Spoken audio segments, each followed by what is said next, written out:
હા સરલા, અને ચા ને પાણી લાવો મારા માટે.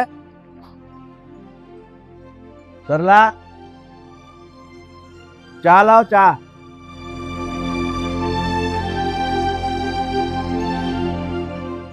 હાલ્યો.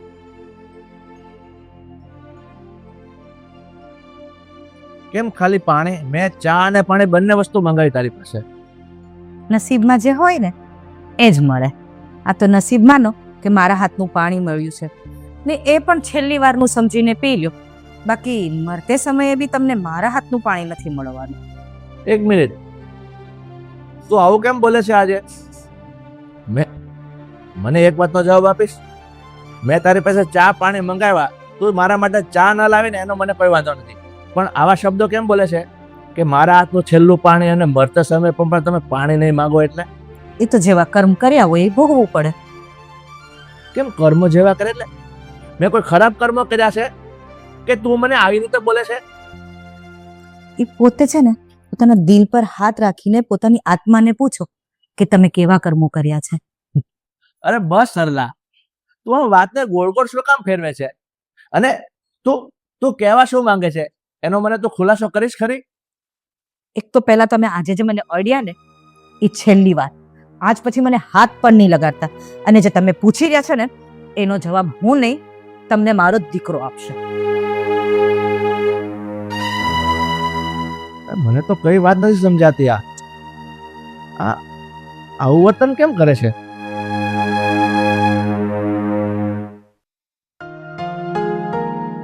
કવિતા, हाँ થોડું જલ્દી કરજે, મને લેટ થાય છે ઓફિસમાં જવા માટે. अरे बिल्कुल चिंता नहीं करो, તમારું ટિફિન તૈયાર જ છે.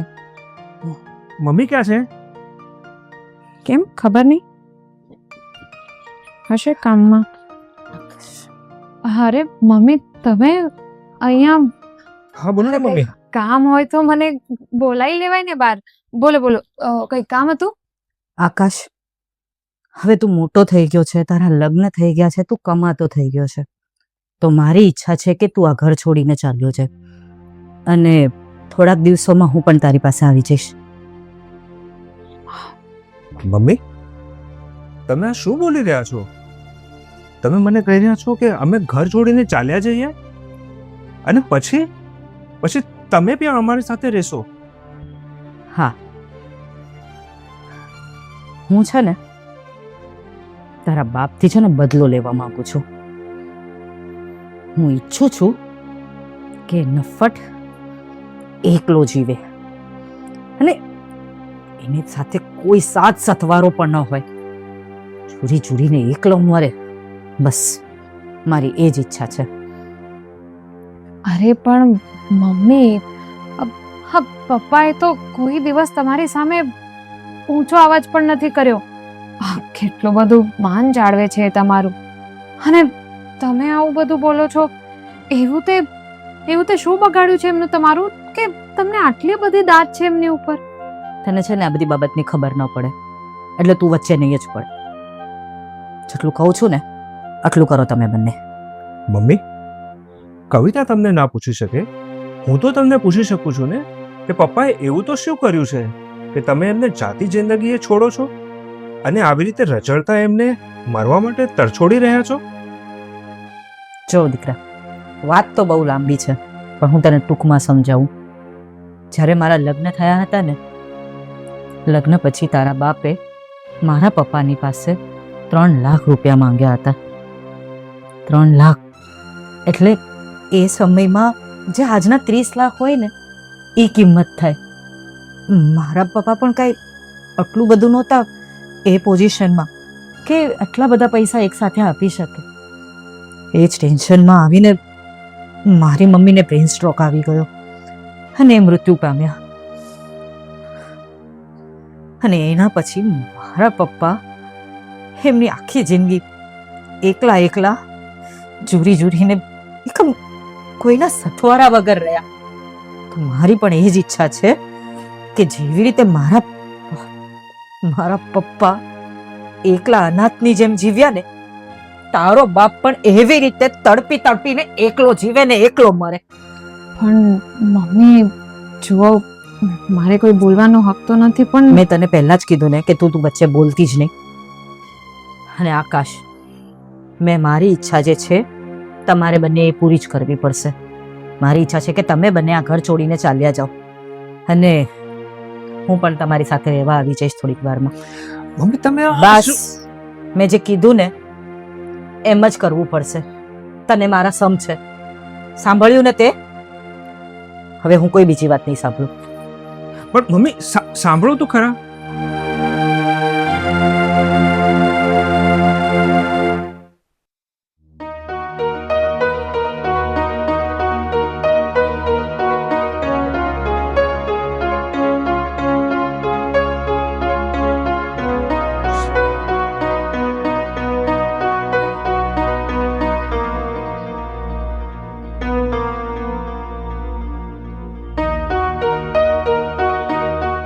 પપ્પા,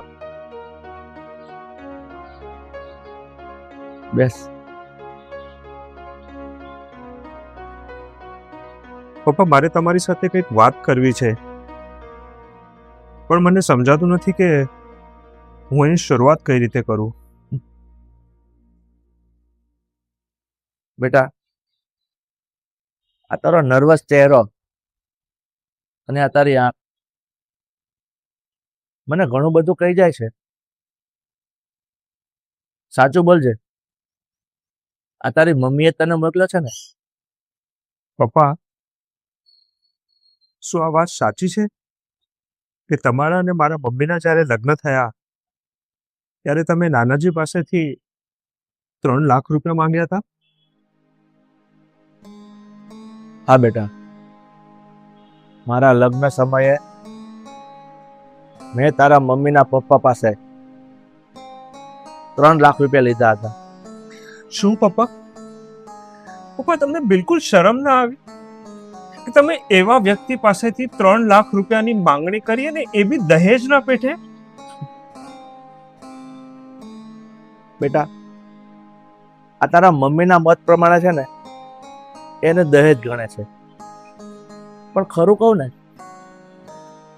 તો એ વખતે જ્યારે મારા લગ્ન થયા ને ત્યારે હું એક સામાન્ય નોકરી કરતો હતો, અને મારી ઈચ્છા હતી કે હું કોઈ મારો પોતાનો બિઝનેસ શરૂ કરું, કોઈ સારો ધંધો કરું, અને મારે રૂપિયાની એ વખતે જરૂર હતી.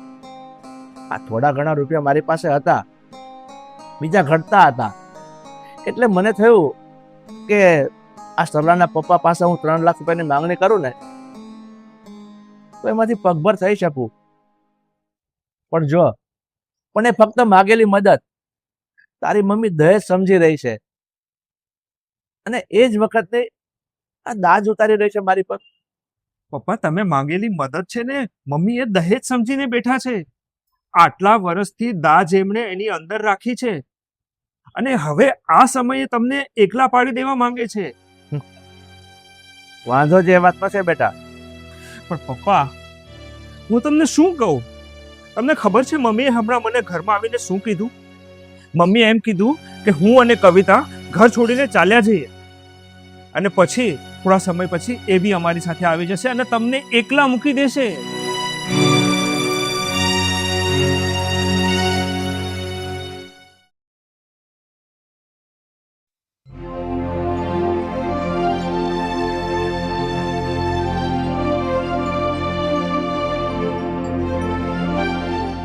હા, માસી તો આવ્યા નથી હજી.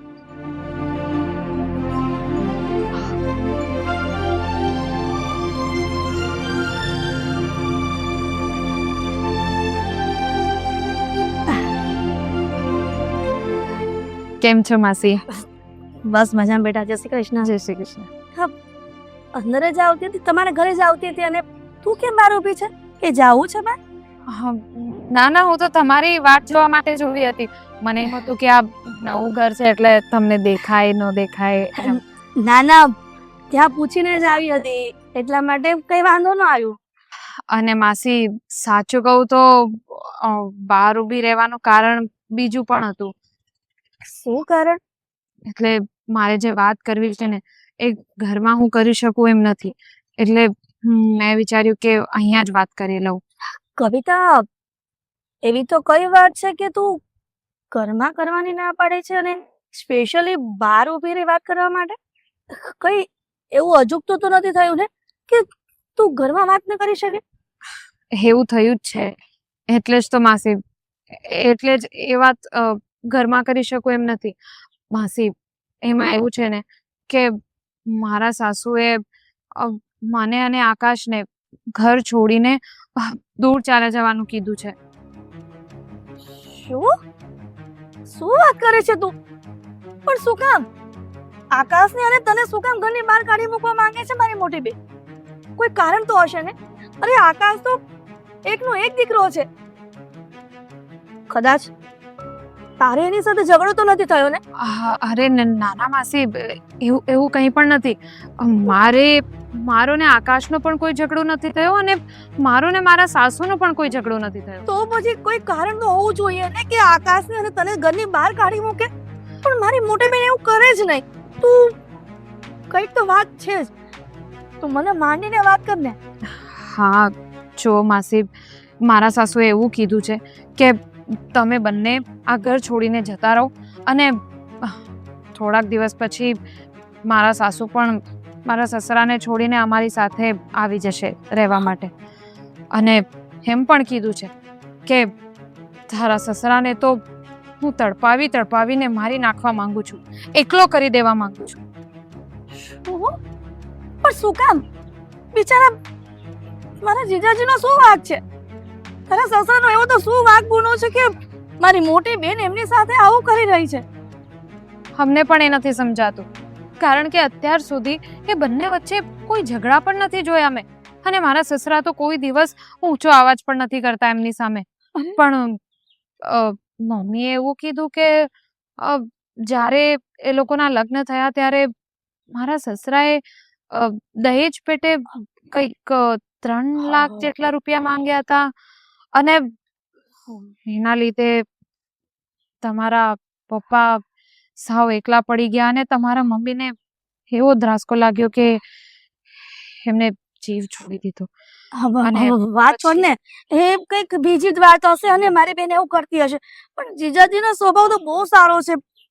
મારી મોટી બેનને હું સમજાવીશ કે તું જે કરી રહી છે ને ઘરમાં બધું ખોટું કરી રહી છે. હા તમે પ્લીઝ સમજાવો. પણ આ જે કારણ મમ્મીએ કીધું મને કઈ સમજ ન પડી. પણ પપ્પાએ 3 લાખ રૂપિયા દહેજ પેટે લીધા હતા, એ તો બહુ ખોટું કહેવાય. અને એ પણ એ ટાઈમે શું થયું માસી? કવિતા, વાત છોડ ને હવે. એ વાતની મને પણ નથી ખબર, તો હું તને કઈ રીતે કહી શકું? કવિતા, તું ચિંતા કરમાં બેટા. હું તારા સાસુને સમજાવી દઈશ. હા, તું ખોટું મગજ પર ચિંતા ન કર. અને તે મને બોલાવી હતી ને એટલા માટે સ્પેશિયલ અહીંયા આવી છું. નહીંતર મારે થોડું કામ હતું, તો હું એક કામ માટે જાઉં. સમય જતો રહેશે ને તો કામ મારું થશે ને. અરે હા માસી, ચિંતા નહીં કરો. મને તો બસ સમજ નહોતી પડતી કે આ બધી વસ્તુ હું કોને કહું, એટલે મેં તમને બોલાવી. કંઈ નહીં, તમે કામ પતાવો. હા બેટા, ચિંતા ન કરતી. બધું ઠીક કરી દઈશ. સારું, આવજો. જય શ્રી કૃષ્ણ.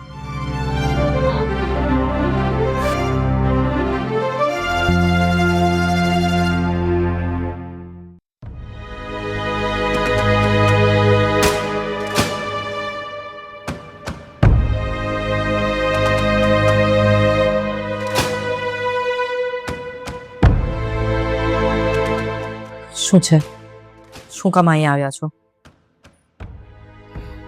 સલાહ હું માનું છું કે ભૂતકાળમાં મારાથી બહુ મોટી ભૂલ થઈ ગઈ હતી અને એના કારણે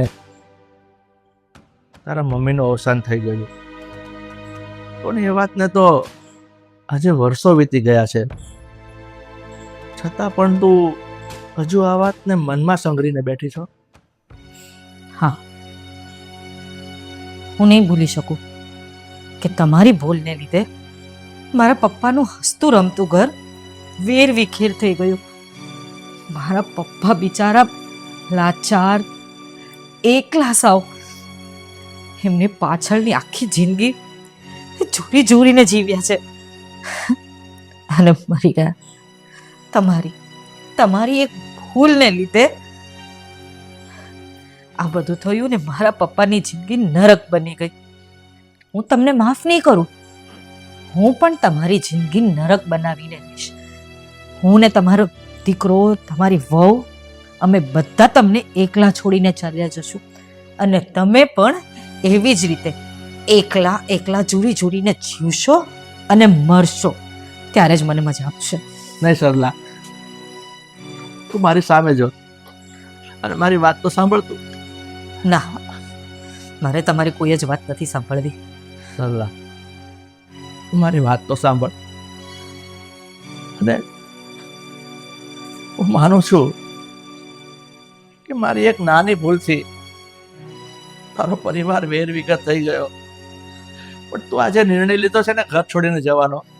મારા દીકરાઓને તું જવાનું કહે છે અને પાછળ પાછળ તું મને છોડીને જતી રહીશ. નહીં સરલા, મારી વાત સાંભળ. હું તારા પગ પડીને તારી માફી માંગુ છું કે મારાથી એક ગુનો થઈ ગયો છે અને હું તો એમ કહું છું કે તું એક ભૂલથી મને આટલી મોટી સજા આપીશ. સરલા, તું આવું ન કરી શકે. આગા ખસો મારાથી. નથી જોતી તમારી માં કોઈ પણ માફી મને આવી. મેં કહી દીધું ને, મને કોઈ જ વસ્તુ નથી માનવી અને તમારી આ બધા જે મગરમચ્છના આંસુ છે ને એ મને નહીં પીગળાવી શકે. મારો નિર્ણય પાક્કો છે. તમારો દીકરો, વહુ અને હું તમારી સાથે નહીં રહીએ. બસ. પણ સરલા,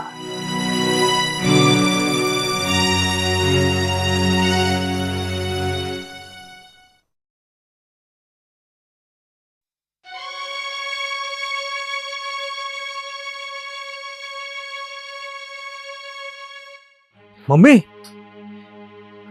તમે શું કરી રહ્યા છો? તમારો બંનેનો સામાન પેક કરું છું.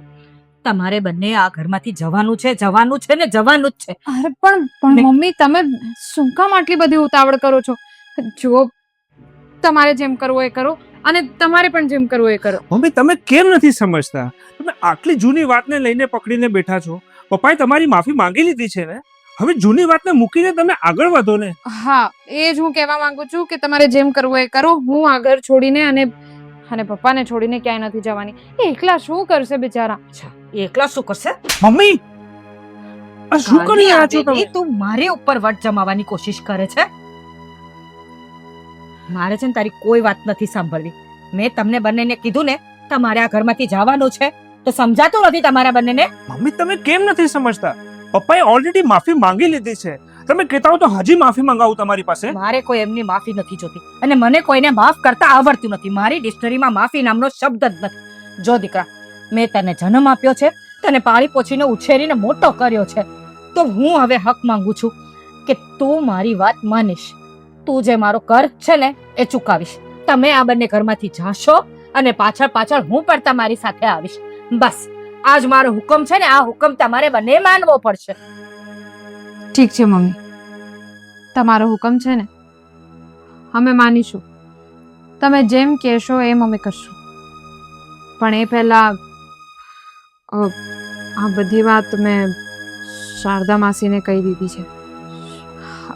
એટલે એ કદાચ અહીંયા આવશે. જ્યાં સુધી શારદા માસી અહીંયા આવીને વાત નહીં કરે ત્યાં સુધી અમે અહીંયા જ રહીશું.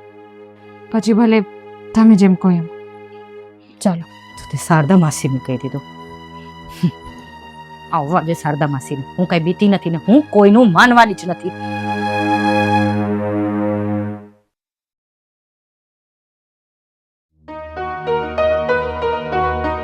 આવી બોલ, હવે તારે શું બોલવું છે?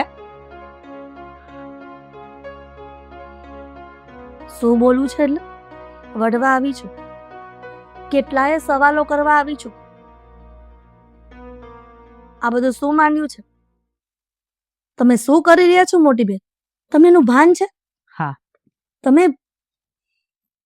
તમારા સગા દીકરાને ઘરની બહાર કાઢી મૂકો છો? હા, પહેલા હું મારા દીકરાને ને વહુને આ ઘરમાંથી બહાર કાઢીશ, પછી પાછળ પાછળ હું પણ એ લોકોની સાથે ચાલી જઈશ અને તારા જીજાજીને આપણા પપ્પાની જેમ એકલા રજડતા મૂકી દઈશ. તને ખબર છે ને આપણા પપ્પાએ કેવી જિંદગી વિતાવી હતી? હું એમને માફ નહીં કરું. વાહ દીદી વાહ, તમે તો ખૂબ સરસ પ્લાન બનાવ્યો. પણ તમને યાદ છે કે પપ્પાની સાથે એક કામવાળો રહેતો હતો, અને એ કામવાળો પપ્પા જીવ્યા ને ત્યાં સુધી એની સાથે એની સેવા કરી? હા, એ તો આપણા પપ્પા મજબૂર હતા એટલે એક કામવાળો રાખવો પડ્યો. ના દીદી, એવું કાંઈ જ નથી. એ કામવાળો કાંઈ એમને નહોતો રહેતો પપ્પા સાથે. એ કામવાળાને પપ્પા સાથે રાખવા માટે જીજાજીએ કીધું હતું, અને જીજાજીએ કામવાળાને પપ્પાની સેવા કરી હતી. 12 વર્ષ સુધી એમને સેવા નહોતી કરી. પપ્પાનો નિભાવ ખર્ચ, પપ્પાની દવાનો ખર્ચ, એ બધાનું ચૂકવણું તમારા પતિ એટલે કે મારા જીજાજીએ કર્યું હતું. તું છે ને ગમે તેટલું તારા જીજાજીને છે ને સારા ચિતરવાની કોશિશ કર, પણ હું આ વાત પર વિશ્વાસ નથી કરતી. તું ગમે એટલું સારું બોલે ને એનો કોઈ ફરક નથી પડવાનો હવે મારી ઉપર. મારી માટે તારા જીજાજી હંમેશા અપરાધી રહેશે, અને મારા મનમાં જે નફરતના પડ બાજી ગયા છે ને એ કોઈ દિવસ દૂર નહીં થાય. તમારી બધી વાત સાચી છે દીદી, પણ તમને ન ખબર હોય ને તો સાચી હકીકત હું તમને આજે જણાવું છું.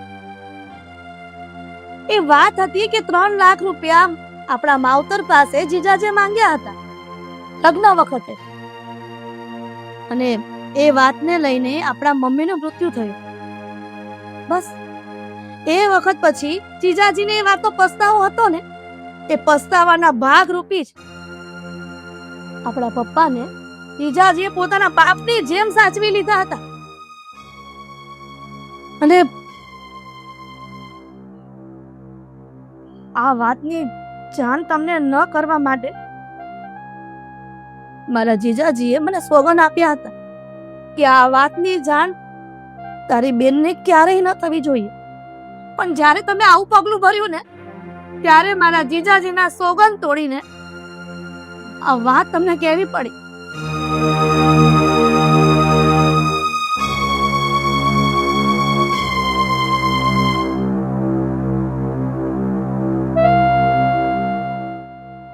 મોટા બેન,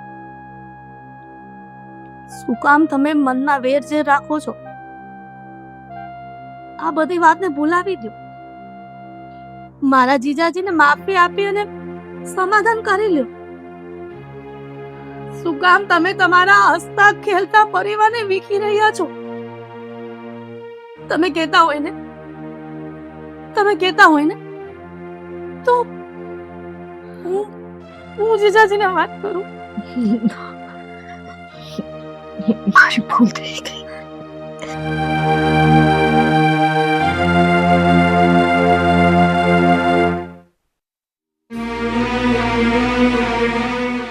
પપ્પા, પપ્પા તમે ઘર છોડીને નહીં જાઓ.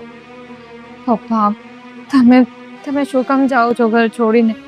અમને જરાય યોગ્ય નથી લાગતું. બેટા, તમારા લોકોની વાત હું સમજી શકું છું, પણ હું મજબૂર છું બેટા. હું તો ફક્ત એટલું જ કહેવા આવ્યો છું તમારી પાસે કે તમે લોકો ઘર છોડીને નહીં જાઓ. તારી મમ્મીનો ગુનેગાર હું છું, તો મારી સજા તમે શું કામ ભોગવો? એના કરતા બેટર છે હું જા ઘર આ શહેર છોડીને કંઈક દૂર જતો રહીશ અને મારી રીતે જિંદગી જીવી લઈશ. નહીં પપ્પા, એવું નહીં કરો. આકાશ, તમે સમજાવો ને પપ્પા પપ્પા. નહીં જાઓ બસ પ્લીઝ બેટા. પપ્પા રોકાઈ જાઓ. પપ્પા તમે નહીં જાઓ. સુધી ઉભા રહો. સુધી મને ખબર હતી કે મારા મમ્મીના મૃત્યુના કારણે તમે બન્યા હતા, પણ મને એ નહોતી ખબર કે મારા પપ્પાને તમે સાચવ્યા હતા. તમે એક દીકરો બનીને એમની સેવા કરી, તમે એમની ખાવાની દવાની બધી વ્યવસ્થા કરી. તમે દૂર રહ્યા, પણ તમે દૂરથી પણ તમારી ફરજ તમે નિભાવી.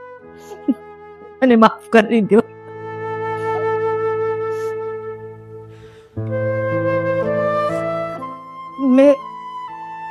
તમારા પર દાજ રાખીને તમારી સાથે ગેરવર્તન કર્યું. નહીં સરલા, તું મારી માફી ના માંગ. માં તારો કોઈ દોષ નથી. તું તારી જગ્યાએ સાચી છો. આ બધી ગેરસમજ હોય ને ત્યારે જ આવું બને છે. પણ હવે મને તારાથી કોઈ રંજ નથી, એટલે તું રડ નહીં.